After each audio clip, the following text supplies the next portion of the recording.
I am. I am live. Yay for me. Let me go post this on the thingamajig. Edit page. Dun-dun-dun. What time is it? 4:30. Oh, people are going to be freaking out. They're like, where's the link? Don't freak out, people. I'm right here. Control V. Shift. Click. Link. Enter. Edit. Settings. Open a new window. Update. Update. Wait. Gary, you must have eaten your frosted flakes today because you sound great. Danny, you're a whack-a-job. All right. Don't you love Tony the Tiger? I think he's one of the great characters of all time. They're great. I want to have a voice like Tony the Tiger. I wonder if young people know who Tony the Tiger is. Bet they don't. All right, let's see ya. Live streaming. All right, here they come. Hold on to your hats, people. We can go rush of people rushing in at the last minute. Let's see, Lynn. Lynn, you have very punctual. You're very good at attendance.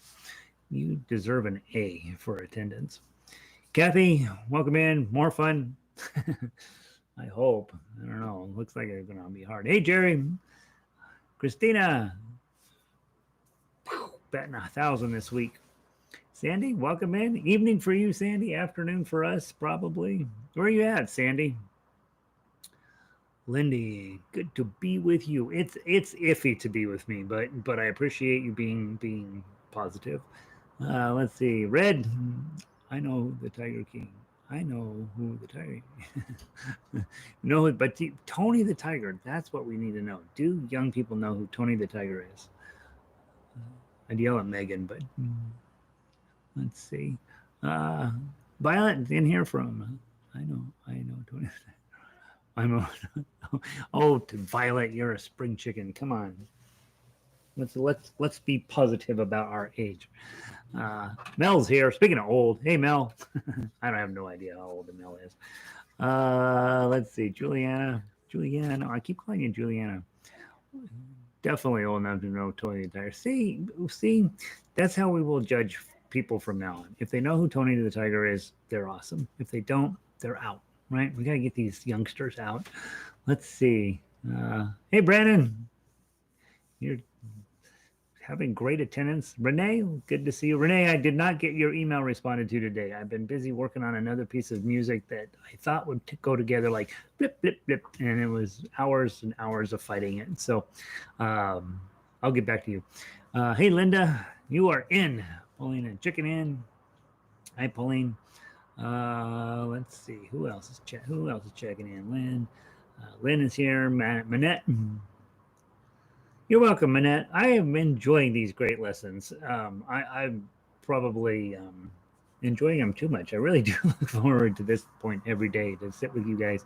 I keep having this idea that I'll say something ridiculous at some point and everybody will figure out that I am a fraud and they will stop coming. So I'm delighted every day when you guys show up. I'm like, oh, okay, got through one more. Confuse them one more time. And welcome in, Sandy. That's right. Sandy, I was like, I know it's I was pretty sure that was it. I'm going to try to get that in my thinking cap, Sandy. Judy L. Conover, Judy E. from Florida. Let's see. Vicky's in from big old Bozeman, Montana. That's just north of here. I'm pointing west. It's actually, is that north? That's north. Elizabeth, boy, ukulele. Mel, somewhere between 40 and death. Mel, that's I think that's I don't know. That's where I am too. A lot being closer to death than 40. Let's see. Lynn. Lanny's in today. Jacqueline's in today. Kat is in today. Kat's on time. Caitlin is sitting in for get a little Jarabe Tapatio in. That's her favorite song, she told me. Annie's here today. Susan, welcome in. Yeah, guys, you're with each other too, which is sort of fun, right? There's all these people all around the country logging in to learn how to play ukulele. That's exciting. I love that part. Um, Almost online. Keeps freezing. Oh, Diane, you got to buy a computer soon. I don't know. Maybe she got a good computer. It's these darn pieces of equipment. I thought I was all up to date with my computerization, and then this happened, and everything broke. So, yeah, it's.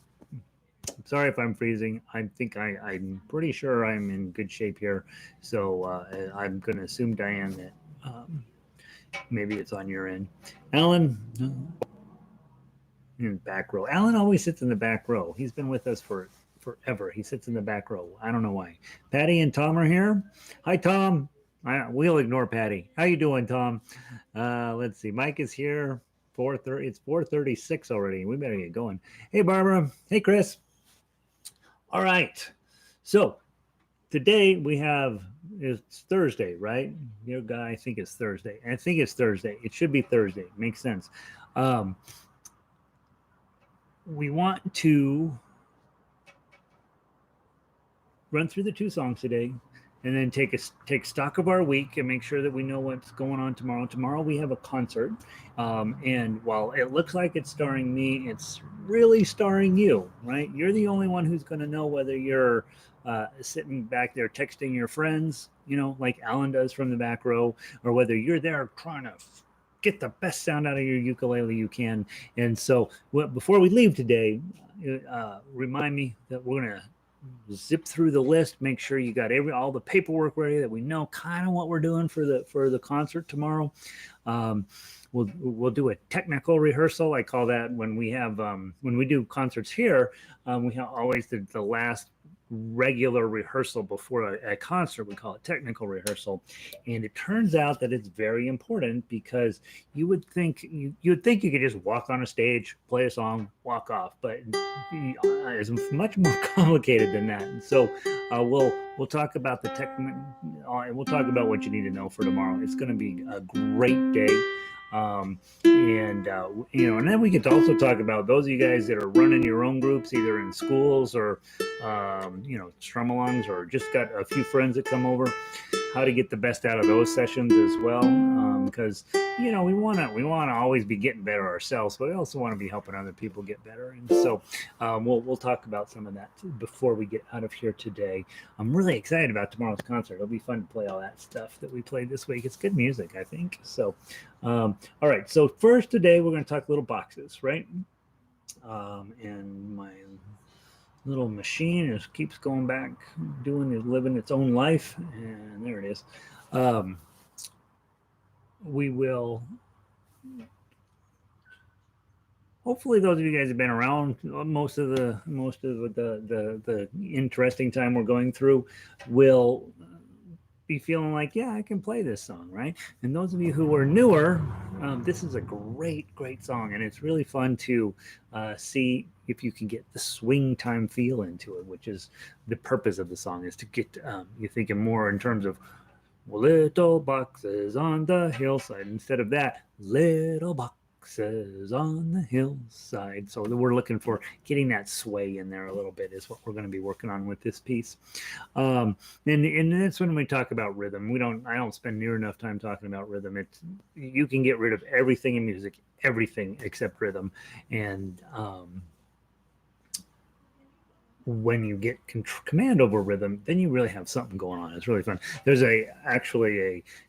I think it's German, and Elizabeth will correct me if I'm wrong, the ORF system. And the whole entire, it's like books and books and books of how to get rhythm correct. And I think it's overdone a little bit, like, I don't know, just feel it in your soul a little bit. But some people don't feel rhythm very well. And so we want to talk about that and figure out how you can do a little better with that, how you can make that come into your playing a little bit. So let me see who else is peeking in here today, and then we're going to get going.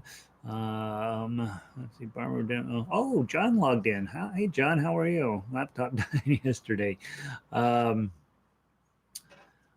John If laptops are dying on John, you know it's bad. John owns every single piece of technology that's ever been created. And when John is having trouble with technology, you know we're in desperate times. Let's see.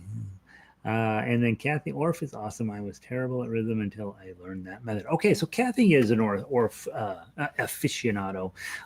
I think basically what Orff does is it says, all right, here's 1, 2, 3, 4. Now let's see how freaking complicated we can make it and help you get where you really understand what rhythm is doing in that. Now, of course, we're ukulele players, so we're going to kind of talk about it and we'll get a little bit of an idea of what it means. We may not dive into it into 5 volumes of how to do rhythm correctly. Obviously, much more complicated than I'm making it, but I do want you to feel when you get to a song like this, where I've actually taken time to write out all of the rhythms, that you understand what that means. Okay, so let's go through this song. Let's make sure we're good on the chords. Okay, so your first chord is a C chord, ring finger on the first string. Okay, that's your C chord. Okay, next chord on the song is an F chord, index finger here, middle finger up there.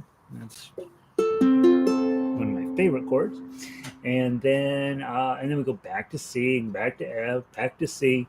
Then we're going to go to G7. So G7 on this one, index finger here, middle finger here, and ring finger there. That's a G7. And guys, remember when you first learned G chord and then you learned there's a thing called G7 and you sure thought, well, why don't I just play G7? It's way easier to play a G7 than a G. The main reason we use G instead of G7 or the other way around is when you play a G chord, that can go to lots of other chords. G chord's real happy going to C. G chord is perfectly contented going to E minor. G chord will slide into a D. He's a pretty friendly guy, right? G chord will turn into different types of keys, and he hangs around with all the cool people. He's very versatile. G7, on the other hand, really, really, really, really only wants to go back to C. Now, there are times when you can push him in other places, but for the most part, when you see a G7, it really wants to become a C. That's really what it wants to do. And so when you see a G7, you can pretty much guess that the next chord is going to be a C. Now, that's not always true, but it's true a lot of the time. And so the thought process for ukulele players is, we run into these 7th chords all the time. You have a really lovely 7th chord in A. Okay, you have an E7 that's positively delightful. We have a D7. Not only do we have a good D7, we have a crummy D7. Okay. We have all sorts of 7s, and G7 is kind of one of our main things. The thing to think about when you see a 7th chord is it's there to create drama, to create tension, to create a reason to get back to a main chord. So 7th chords, if I stop there, you're going to go bananas. You're like, what is he doing? And we got to have something else, and it's going to be that. Okay, so 7th chords, their job is to create a bunch of drama, get everybody all worked up, and then let you resolve it with the next chord. I used to, I'll tell you the joke I used to make. I used to say, what 7th chords are? They're full of drama. They're complicated. They're trying desperately to grow and flower into something else. They're kind of like teenage girls. And then I was told that teenage boys are actually far more angsty and filled with drama than teenage girls, which I don't believe. I taught high school for a long time, but apparently some of you think that teenage boys are equally angsty and filled with drama and needing to resolve into their grown, beautiful selves. So they're still, I would say, the 7th chords are the teenagers of the chord families, and they are trying to grow and flower and to become the main idea. And so when you see G7, it's there for a reason, to become a C. Okay, so there's a little music theory for you. Next June 1st, put it on your calendar. We're going to start in the evenings. It'll be 7 o'clock Mountain Time. We're going to start Summer Institute. And in Summer Institute, that's the kind of stuff we talk about. What is music theory? Why is a C chord and a G chord? What do they have in common? How do you get this bar chord to that one? How do you use bar chords to your advantage? We talk about how to write a song. We talk about lots of stuff ukulele players never talk about. We are so busy looking up how to play Eleanor Rigby that we don't ever have time to really learn the ins and outs of music. And so put it on your calendar, June 1st in the evenings, 7 p.m. Mountain Standard Time. It'll probably be very similar to this. We'll probably just do it on YouTube. I'm going to do a couple of test runs. I've been testing some Zoom stuff and I hate it and it just doesn't work. So we'll probably just do it on YouTube here. But June 1st will be the first official. And of course, I'll send you out an email. And if you don't have your email address into the JollyRogerUkulele.com widget, go get it in there so you don't miss out on the announcements. Now, we've got those 3 chords, okay? Those are your bread and butter as a ukulele player. Let's play it, okay? 1, 2. Little boxes on the hillside, little boxes made of ticky-tacky, little boxes on the hillside, little boxes all the same. There's a green one and a pink one, and a blue one, and a yellow one, and they're all made out of ticky-tacky, and they all look just the same. Okay, so hopefully all those chords are becoming part of who you are, that you don't have to think about them. Your fingers are magically just appearing in those places. Go through and sing that song a few times just to make sure, sing it a little bit faster, sing a little bit slower, just to make sure your hands are doing that automatically, that G, F, and C chords, G7, F, and C chords are all on autopilot. Like your hand just knows what to do.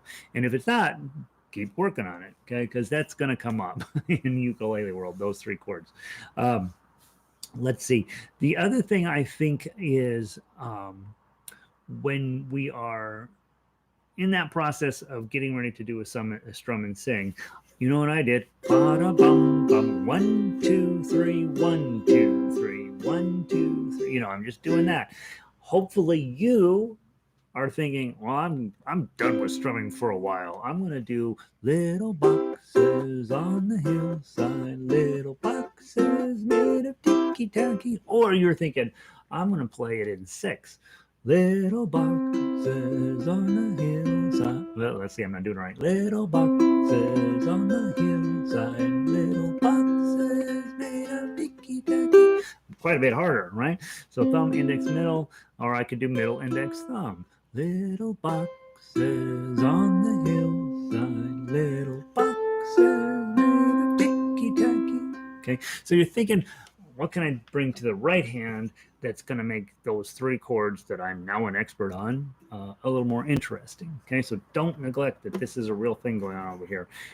If you want to do Triplets Drum, which is what they used to teach in all the old-fashioned ukulele books that I had to learn from the teens and the 20s, 19 and 1920, was this Triplet Strum. Index down, okay, and make sure you're hitting your fingernail, and then your thumb down, and then your index coming back up on the pad. Little boxes on the hillside, little boxes made of ticky-tacky, little boxes on the hillside, little boxes all the same. I don't do it enough to get good at it, but that's the idea. Is you got when you have 3, you're like, well, what am I going to do to get 3? Because if you go down 1, 1, 1, that's not going to get it. That will get it done. 1, 2, 3. But if I go down, up, I'm going to go down, up, 2, 3, right? And so you can do that. But to get just 3 really cool and 3 completely different sounds out of your ukulele, index, index.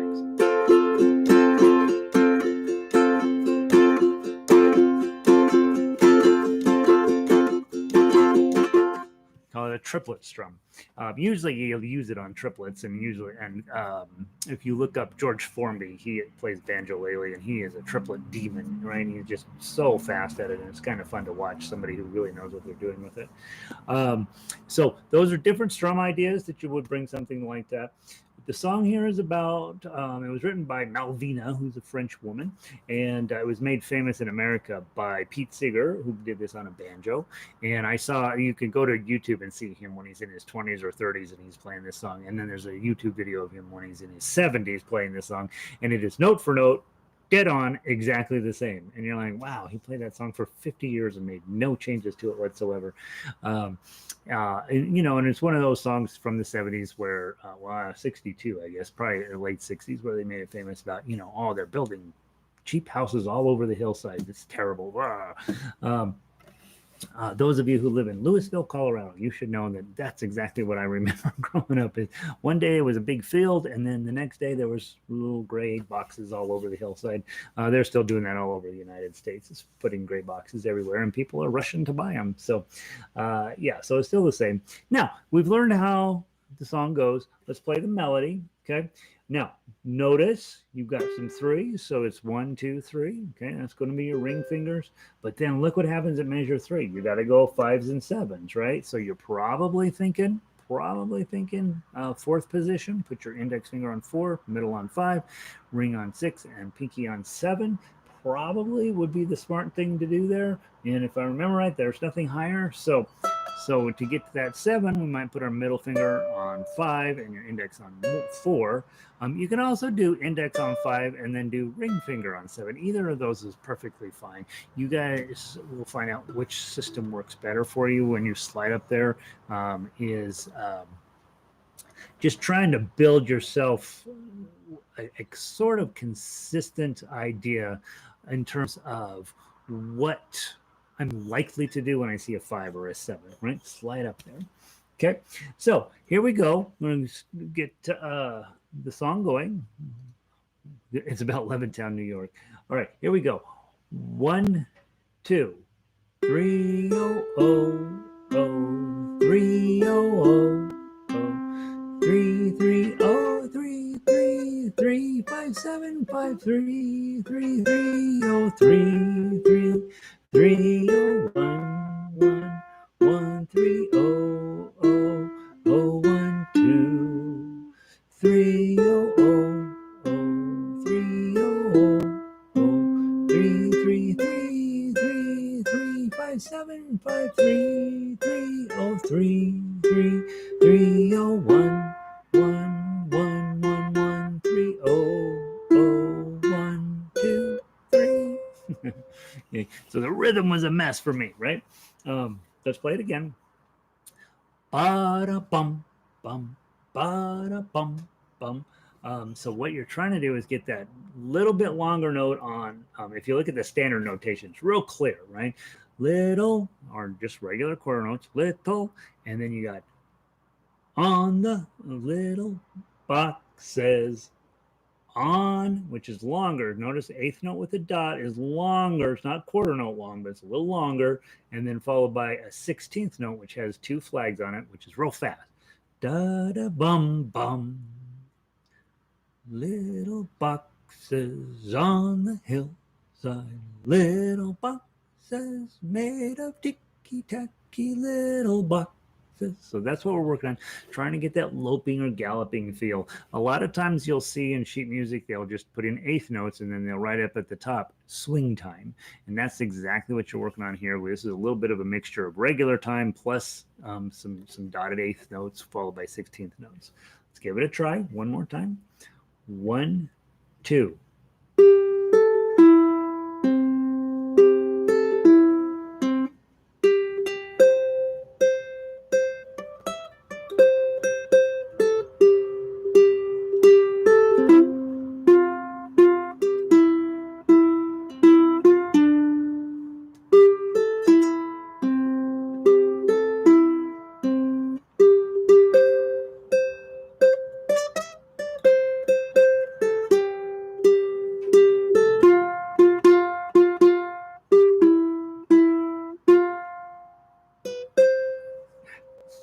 tried to make the last note swing, and I blew it.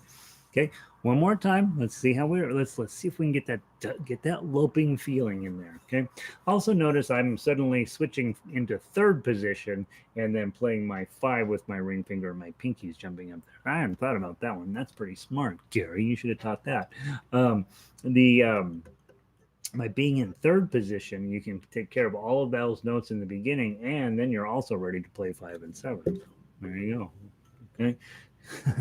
I'm going to write myself a note to teach it that way in the future. Here we go. 1, 2.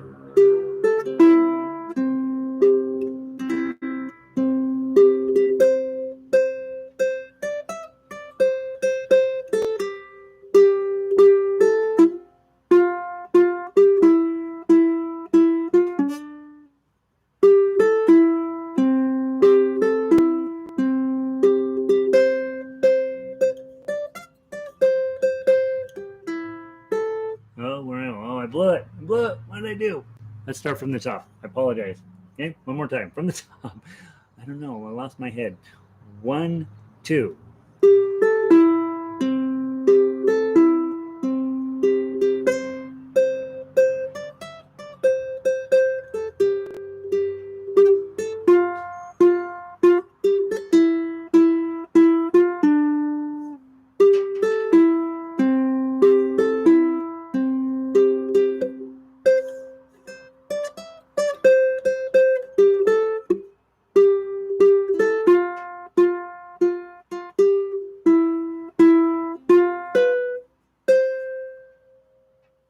Okay. Don't think I played it right even one time, but you got the idea. Okay. So the idea is da da dum dum da da dum dum. Same thing we had when we did Ghost Riders. Did we do Ghost Riders? I think we did. Da bum ba da dum bum bum ba da dum bum ba da dum bum bum ba da dum. Right. So we're trying to get long short, long short, long short, long short, and it gives that urgency and kind of propels you forward as a player. Gives a sense of excitement and got to get it done and rushing forward. So that's what swing time does. It's why entire bands are dedicated, swing bands are dedicated to just that idea. It's really a fun thing to play. Once you start swinging stuff, you have a hard time not swinging stuff. So there you go. All right, let's play through the tough. Let's play through the tough real quick, and then we are going to move on to Jarabe Tapatio. Okay. I think the only challenging one you got on here is the F chord with your pinky. Okay, that's it. 2013s. And that's going to come up a couple of times. That's the meanest chord in here. You do have a 0007. Okay, I love that note. Okay, we'll play it a lot slower. Okay, guys, if you are working on becoming the ukulele player in your neighborhood, remember you are also thinking this, right?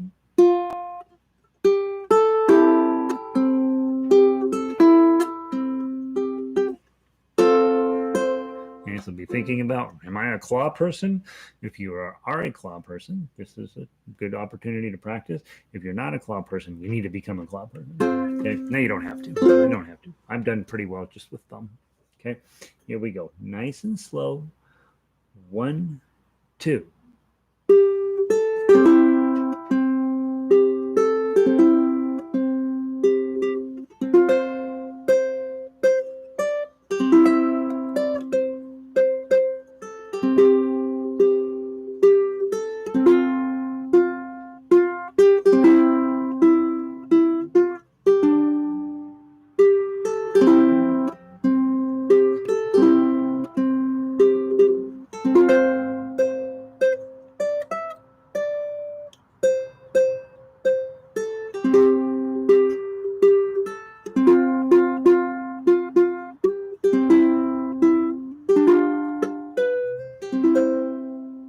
I'm going to do that again. Okay, from the top. Nice and slow. I was going too fast, I think. Let's slow it down just a little bit. 1, 2. Let me start again from the top. 1, 2.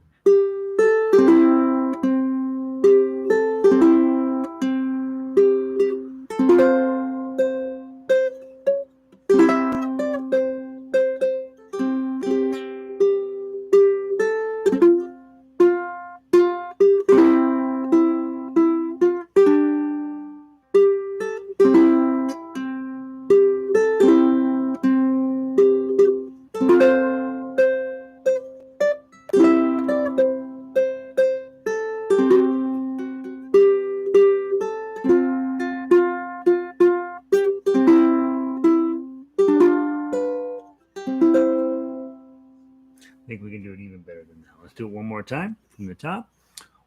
1, 2.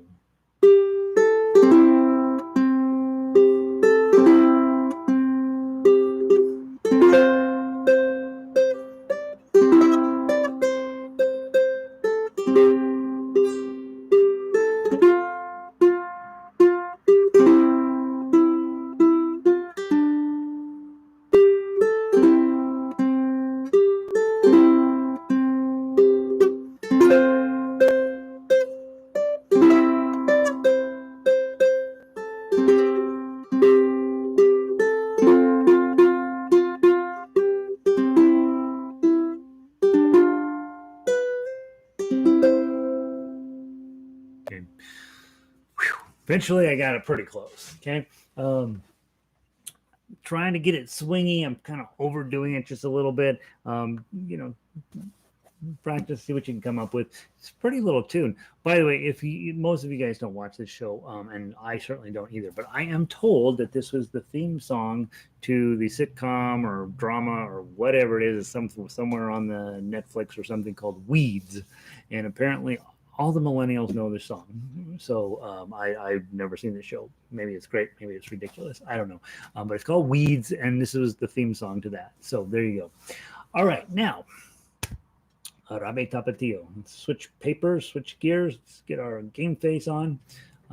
We are going to attack this a little differently than the other songs we've been working on over the last few weeks, because sometimes I send the message that tough uke is the best way to play, and that's not always true. And so we're going to start with tough uke. We're going to walk through all of the stuff so you know what you're doing. You should know that if I were playing this tough uke style, I'd just play it so slow and so ridiculously slow that people would be like, "That's not how the song goes." I would really press that issue. The first thing is I did give you at the top of the paper 2 alternate shapes. I gave you an A chord. Okay, and again, Summer Institute, this will help explain this. Let's say you take that F chord. This is normally how you do F chord, right? Index and middle. But let's say, just for grins, that instead of using your index and middle, you're going to use your middle and ring. Okay, still an F chord. Beautiful, right? Now, the reason I use those 2 fingers is it opens up this finger to do a job.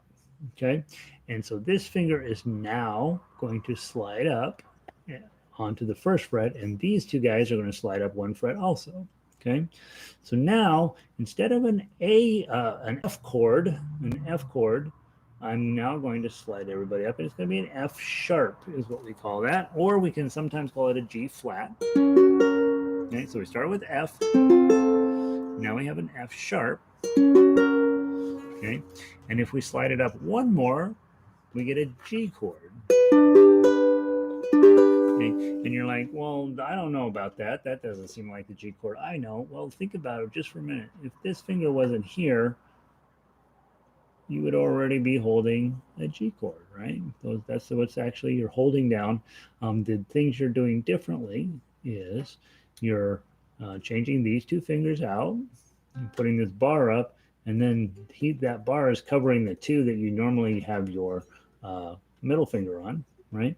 And then we're just, because this note is now wrong, I got my index finger holding that one down. I got to fix that with the ring finger. Okay, so now it's a G chord. Okay. And you're like, I'm never going to play that G chord because I got that G chord. Yeah, you will. Yeah, you will. Okay. If I move that G chord up 1 more, it becomes a G sharp. And then if I move it up 1 more time, it becomes an A. Okay. Okay. So I've got this A, which is a great A. And now I've already learned this A on day 1. Okay. So now you have 2 separate A's. 1 A is kind of hard, but you got a lot of power in it. And 1 A is a little easier, a little bit lives on in its own planet. Okay. So that's your A. Now, in this song, you're also then going to add your pinky up here on 8. I'm sorry, on 7. Okay, and if you notice that shape, okay, that looks like a lot of stuff going on, but really all you're doing is playing that F chord with the pinky. Remember, we've been playing that one and over every day for some reason. F chord with your pinky, that's what's going on there. It's just that we've slid that contraption up and put a bar on 4 and then have it there. Okay. For those of you guys who are who bought a capo because at the music store they said you needed one, that's what's going on here. This is a capo. Okay, I'm just using my body instead of a piece of metal to hold this down. And the nice part about using my body is I can take this off whenever I want to at any point in the song. If you clamp a capo on here, you are stuck. You're going to have to hold on to that for the whole entire song. So that's why you want to get good at your bars.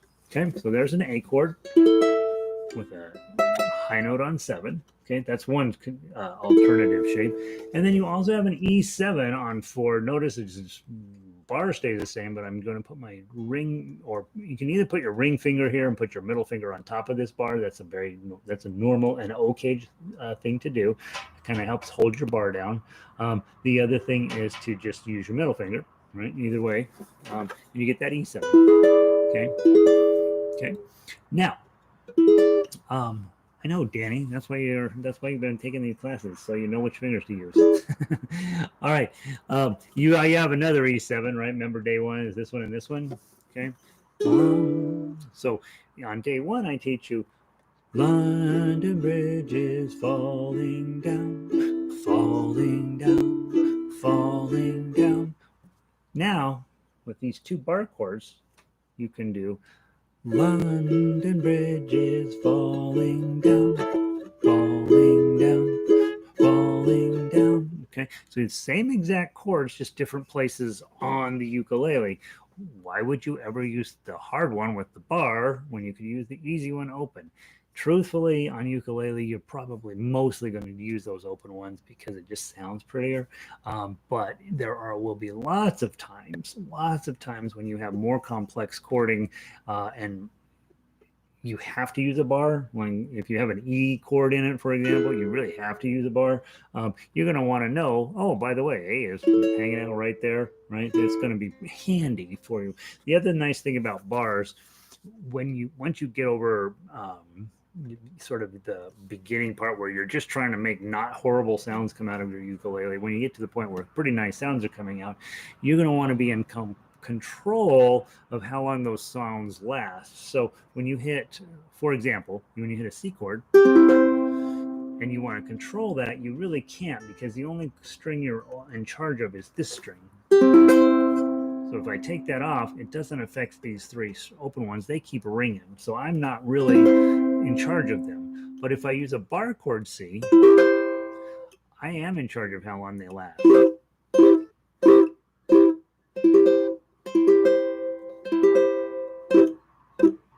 So I got a lot more authority when it comes to running my ukulele, and that's what bar chords kind of help you do, is give you an opportunity to play new sounds and be in charge of that stuff. So and Elizabeth says the high ones ring more. Sometimes. I don't know. Low ones ring pretty good too. I don't know. You get into different qualities of sound when you use different chords further up the neck. Most of the time when we use a chord up the neck, it's because we have to, because the melody and the chords are hanging out together and we just can't reach. So we will use a bar chord up there. But after a while, you figure out, gosh, I want to play bar chords on everything because I only have to know a handful of shapes and I can play any chord anywhere on the fretboard. And so that's, again, something we cover in Summer Institute. We do a bar chord night, and you walk out there and your hand's like, ow, right? So come be a part of that. So long discussion about why you would want to use this chord. So in this case, at measure 1, you'll see your very first chord is a bar on 4, 5 and 6, and your pinky on 7. Okay, that's the very first thing, and that's because the melody is on that 7, and there's no way to hold the A chord and get to the 7. It's possible. You don't want to do it, so you use this A chord. Much easier to get to, and now you can play the song. Okay, so let's go grab that 6, and then grab the full bar chord. up your pinky to get to the 4.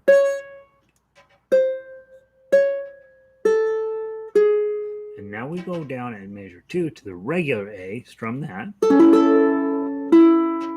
Okay, and then your index finger is conveniently located on the 1, which is the next thing you need to hit. Okay, and 1, 2, and then back to the A chord. Rest stroke, remember your thumb is sitting on the string you're not playing. Go grab the 2 and the 4.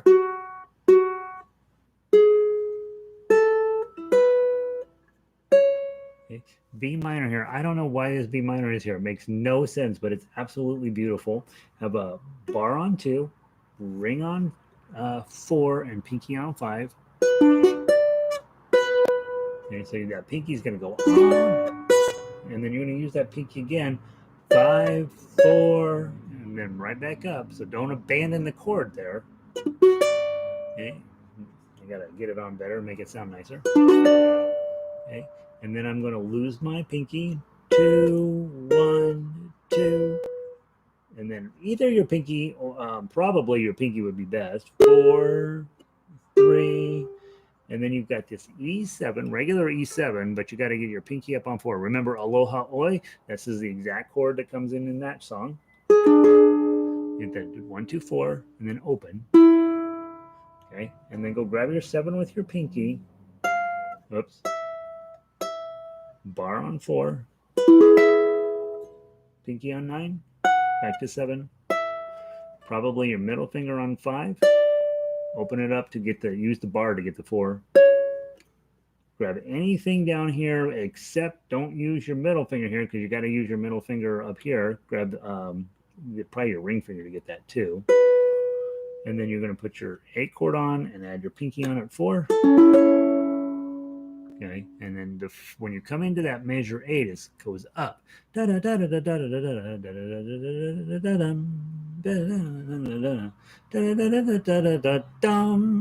we're going to go back. Okay. And so when you get the 4 sounds wrong, but it's not. It's just helping lift you back up into the song again. So you play that again, 1 through 7, and then don't play 8 again. Okay, you're going to come down the second time. Then we're going to go to measure 9. Okay, so don't play 8 the second time. Play it just the first time. Now measure 9. Give yourself this nice A strum. And that's finishing up the idea from 7. And then we're going to do, I would probably go ahead and grab the 2 with the base of your bar, because you know you got in the very next measure, you got to put that bar on. So might as well just use it for the 2s. And B minor. 2, 2, 2, O, O, E7, but don't put your ring finger down. And use your pinky to get that 4.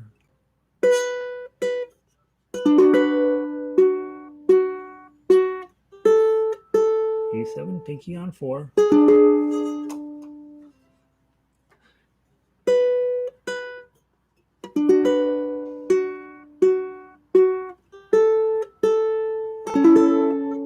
Whoops, E7, sorry.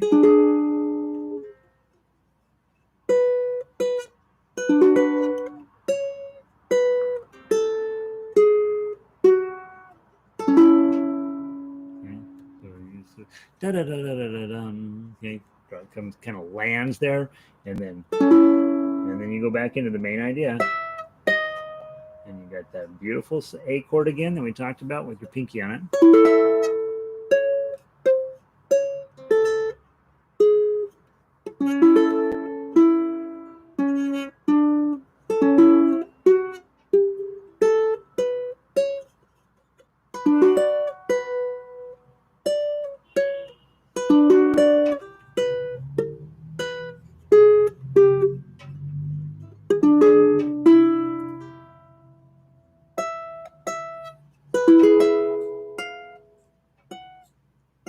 Whoops.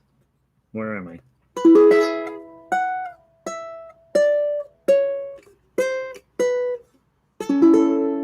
Okay. And I realize now, I was going to have you go through this about 7 times because it's funny, but I decided not to do that. So really, there is a coda at the end of measure 7, you can cross that off. That was from a previous. I realized I could just add the beginning onto the end. I was going to try to get it all onto one page, and it wouldn't fit. And um, so the coda at the end of 7, you can just cross that off. I apologize. That's a typo. All right. So if I was going to play this, I would play it super, super crazy slow, and I would be as silly as possible and just really almost goofy in terms of how I played it. So, just play with me. We're going to play it real slow as if the universe depended on it. Okay? Nice and slow. Really be thinking about, I got to get my that crazy A chord on first. Okay? From the top. 1. Oh, it's in 6, by the way. Just count 1, 2, and then go. 1, 2.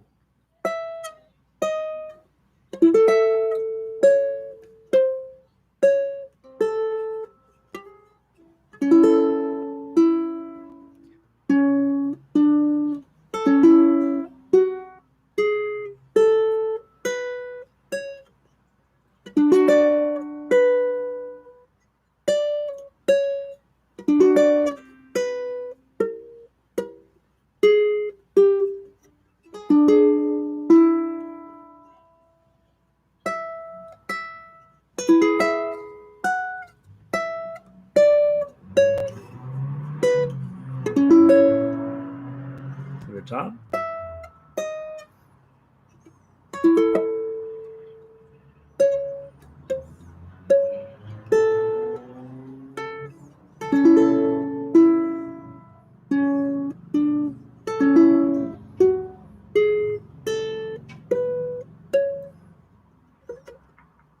Yeah.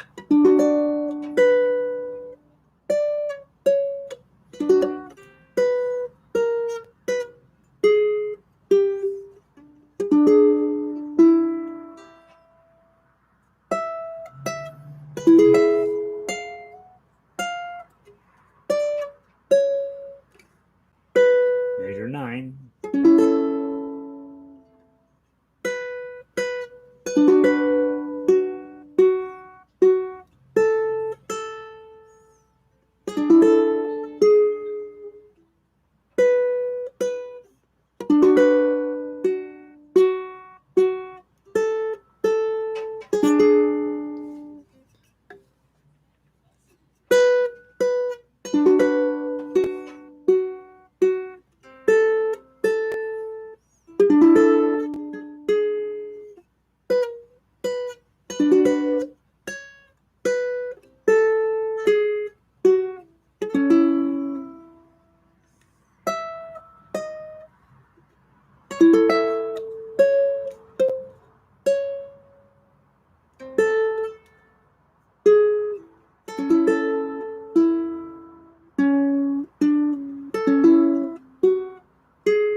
Okay, so that's how you would play it, tough uke.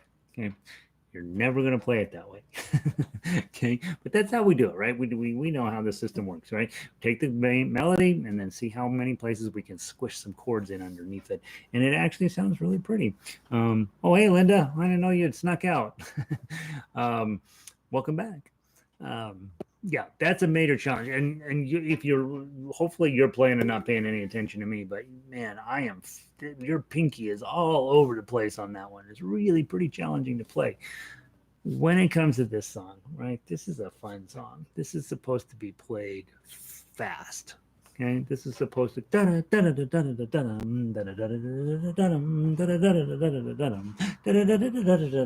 okay, that's what you're supposed to do.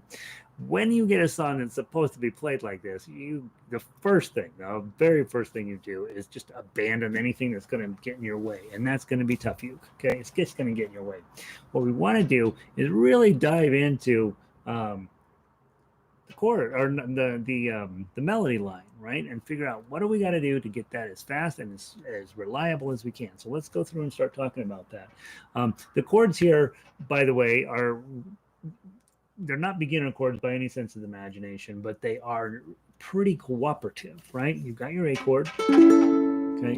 And if you are not doing tough uke, you're going to just do regular A chord. Right?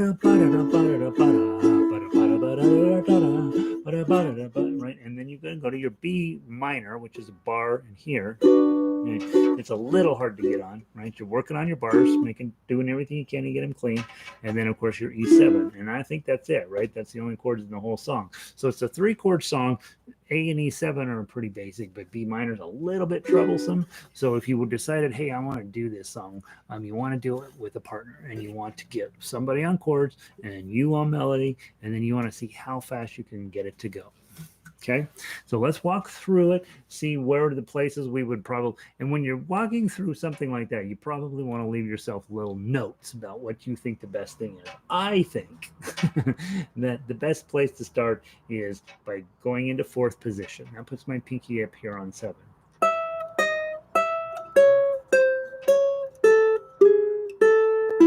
Okay, so I'm probably going to play that whole thing in 4th position, and I remind myself, Gary, your index finger's on 4, so when I get to that 4 that's on the 2nd string, I'm going to be fine. Okay, so that's what I'm thinking.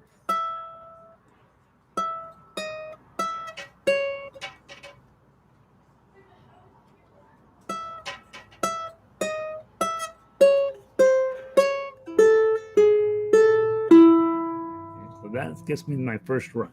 Okay, so I've now thought through it. Yep, that is absolutely how I'm going to do that little section. Okay, make myself a note, play 4th position, and on we don't see it in ukulele music because nobody plays like I'm teaching you guys. But in classical music, very classical guitar, it's very normal. They'll put C4. That means play in 4th position. Okay, so you might put yourself a little Roman numeral 4, right, or just a 4, or write 4 or something. But so you're going to play that in 4th position. That allows you to get that first complicated section pretty easy.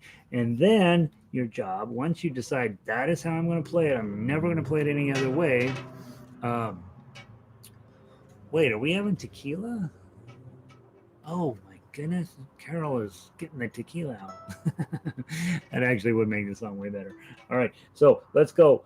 Let's just practice it one more time, just that one measure, because it's going to come up a few times, right? Let's give it a try from the top, just the first measure. Ready, play. Okay,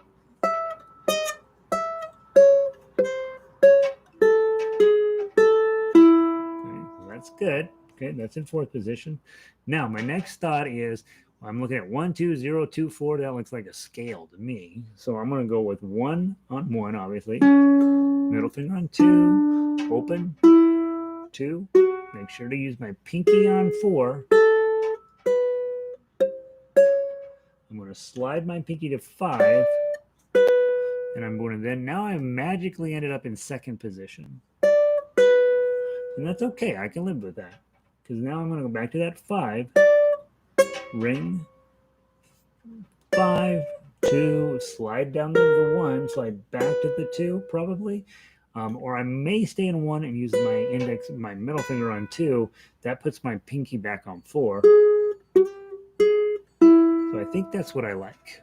Okay, so when I'm going to go through this, I'm going to play measures 2.5 through 3 in 1st position. But when I get to 4, I'm going to go ahead and allow it to pull me up into 2nd position. And then when I get to measure 5.5, that 1 is going to pull me down into 1st position, and then I'm going to stay there. Okay. So again, making myself some notes along the way. This is in first position. This is in second position. That up there is in fourth position. That way, when you go back and practice this and your job is to get this as fast as you possibly can, then you use those notes to remind you tomorrow and the next day and the next day, because you'll forget, right? You don't want to have to rethink about it every time. So just make yourself a note, right? So we've gotten all the way through dun dum. And then we've got the 7-9-7-5-4-2-4 run. Okay, so I see a 9 in there. So my first thought is middle finger on 7, which makes me in 6th position. Okay.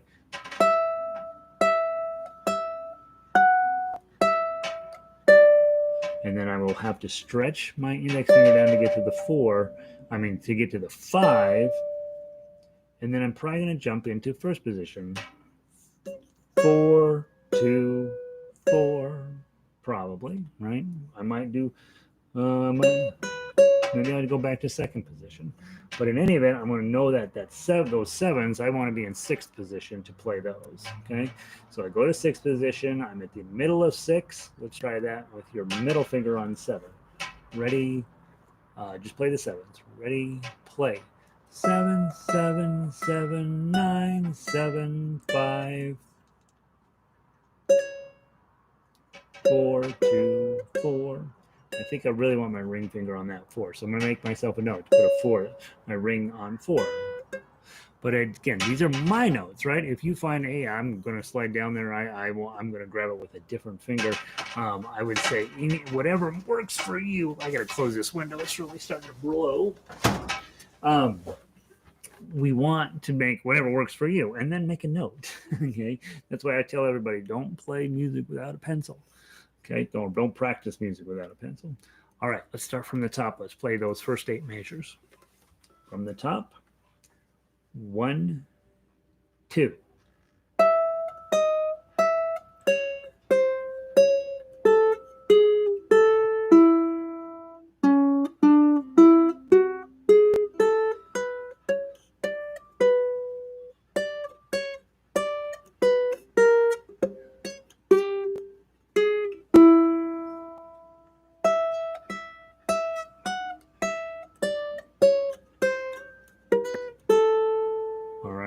I went to measure 9. Sorry.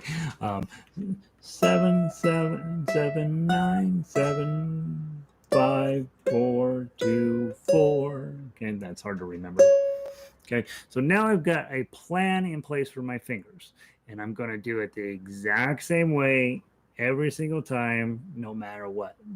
Okay, because my job is to get it up to as fast of a speed as possible. Okay, so now let's go and make our fingering notations for the rest of the song. Okay, next part of the song, when I come into measure 9, bong, that's the note I really want to play. Okay, now I've got some 2s and some 0s. I got a lot of 2s and 0s, so there's no reason to be anywhere else other than first position. 2, 2, 2, 2, 2, 2, 0, 0, 0, 4. 2, 2, 2, 2, 2, 2, 0, 0, 4.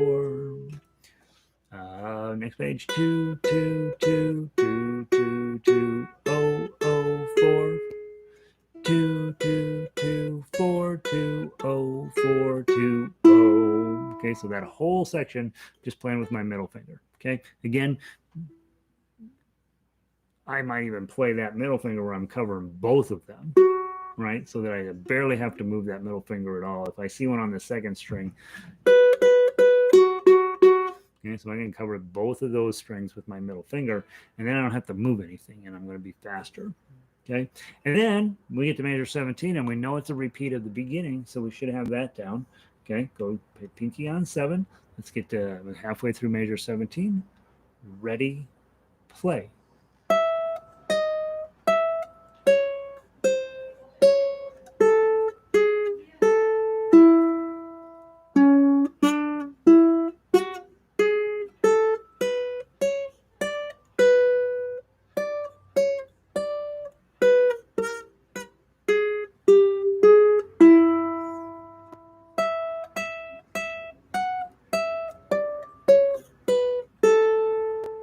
Okay, and I just completely refingered that whole idea the way I would typically do it, but maybe not the best way.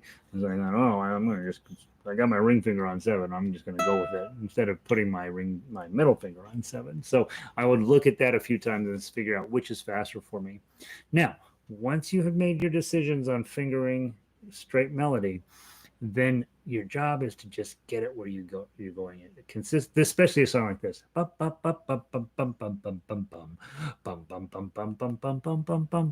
don't need swing time. You don't need anything other than consistent jam, jam, jam, jam, jam, jam, jam, right? And I also think a staccato feel. So the minute you make the note, get off and go on to your next thing, right? We're not trying to make it beautiful. We're trying to make it like a Mexican hat dance, right?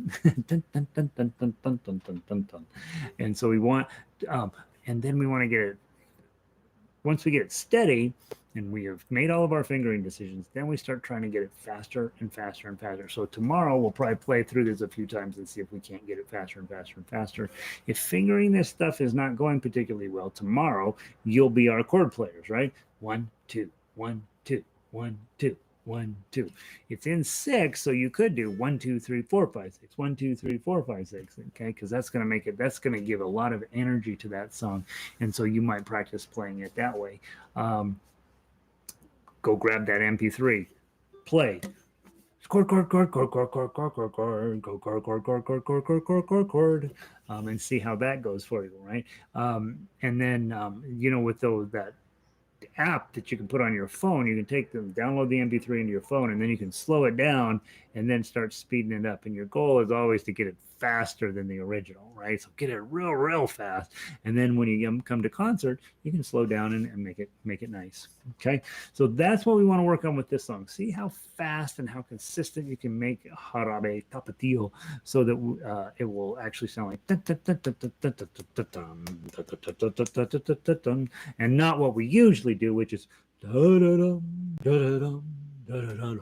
right, which is how I like to play ukulele. And let's see how tomorrow, we'll see how fast we can get. Speaking of tomorrow, tomorrow is Friday, right? I hope that I have this right. And our songs for tomorrow are Three Blind Mice, Waltzing Matilda. So we did not actually play Waltzing Matilda in group, but your goal with Waltzing Matilda is C, A minor, F, and G. I'm going to play the whole thing. I'm going to sing the whole thing. I am going to give it my very best shot at singing. It'll still be terrible, but your job will be to be on the chord at the right time. Okay. And so for those of you who've been around a while, hitting those chords is no big deal. For those of you who are newer, you may have to only strum once and then get over to your G chord. And then the minute you hit your G chord, move on to whatever the next chord is, right? We're going to play Brahms' Lullaby. We're going to make it sound beautiful. We're going to put everybody to sleep. Yankee Doodle. We're going to get all patriotic and do that. And then we're going to see what we can do with little boxes. I was messing it up pretty good today, so I'm going to go practice it over tomorrow and get that as cleaned up as much as I can. Then we're going to hit all of those songs from Mexico. So Cielito Lindo, Las Mañanitas, Las Chapacanic, that one, La Cucaracha. And again, with La Cucaracha, we want to make it gadgety. We want to be wild and fun with it.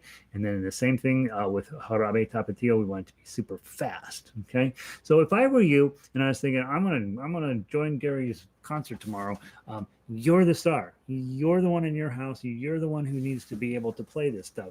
I'm going to hack my way through it because I'm the conductor, right? 1, 2, 3, 4.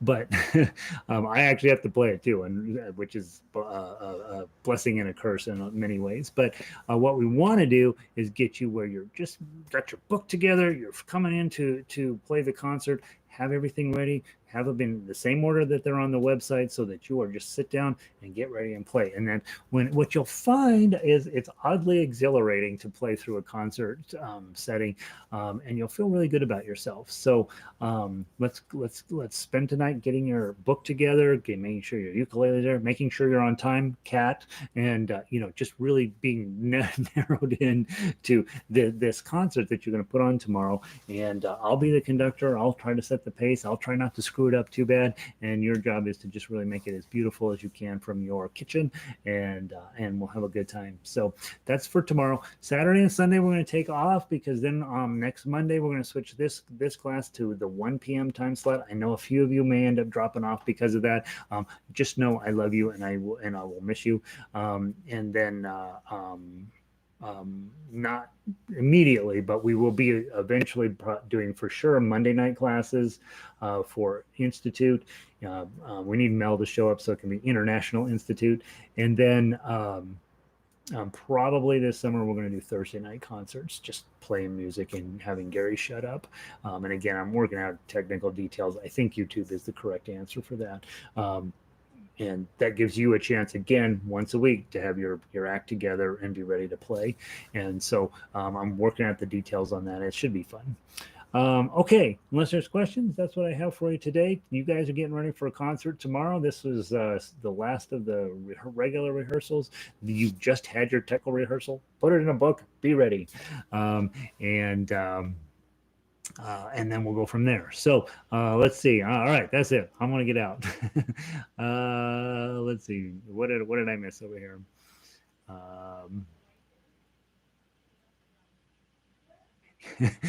And don't stress out about the concert, right?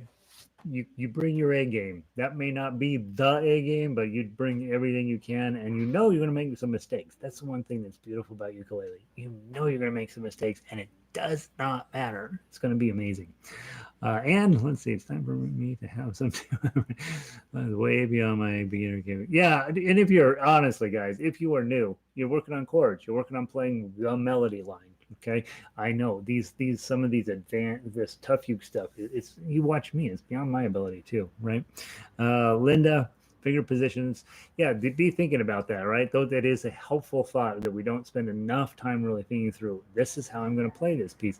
When you buy piano music, often they'll have all the fingering already put on there, and you have to think about, is that the finger I'm going to use on this situation? And most of the time, for me, I always scratch them out, put on a different finger, then about 6 months later, erase all that and go back to their original fingering. But you do, as a ukulele player, we don't give you fingering, so you have to figure that out. And for some of you, certain positions work better than other, and so go with your strength.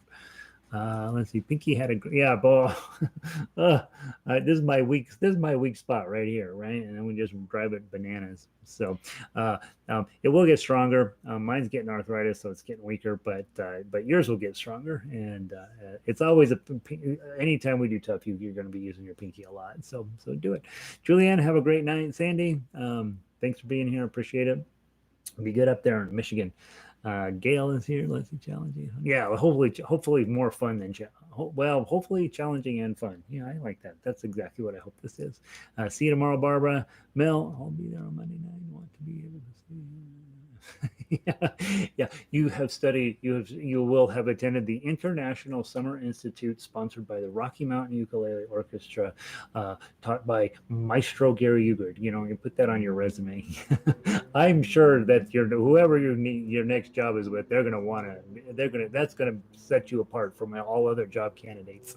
Christina, have a great night. Hasta mañana, Lanny, have a great night. Fran, let's see, I'm improving every day. That's what it got. That's on our job. We're right here tomorrow. Hopefully we're here tomorrow. Right? That's my job. To kind of help you get to that next level, and to give you crazy high levels too, right? So have a great night. Pauline, gosh, I keep calling her Paulina. Pauline, have a great night. Lynn, see you tomorrow. Deborah, thank you. You're welcome. Have a wonderful evening. Brandon. Just kidding. Don't be confused that this is wisdom, Brandon. All right. Have a great night, Brandon. I appreciate it. That's very kind. Thanks. Another fun one. Yep. Linda. Yeah. I'm sorry you were tackling all sorts of that business of when your computer goes poof and you're like, I'm very well versed with that. Hopefully you're all right there, Linda. Have a great night. I work down the ultimate shapes. Changes the voicing. That is really nice. Yeah, Susan, really with when we first start learning and we say, here's a C chord, we want that to be the only C chord because we're overwhelmed with that. But as you begin to really conquer the ukulele, be in charge of it, you're going to want all of these alternate chord shapes. And really, it does change the voicing, sometimes for good, sometimes not for good, but at least then you can make decisions, about whether it's worth doing that voicing or not, or whether you just play the melody through that chord or whatever. But I love having these alternate finger shapes and knowing where all my other chords are and whether my options are. Every time I'm doing an arrangement and I need an alternate chord up the neck and I don't know what it is, it makes me mad. I'm like, oh, I gotta go look it up, and the more you do it, the less you have to look up. And so knowing that bar chord is useful for these shapes and this one's for those shapes, it's actually quite rewarding and keeps you in the business forever, because there's just never an end to what you can be working on. So, all right, guys, hope you have a wonderful night.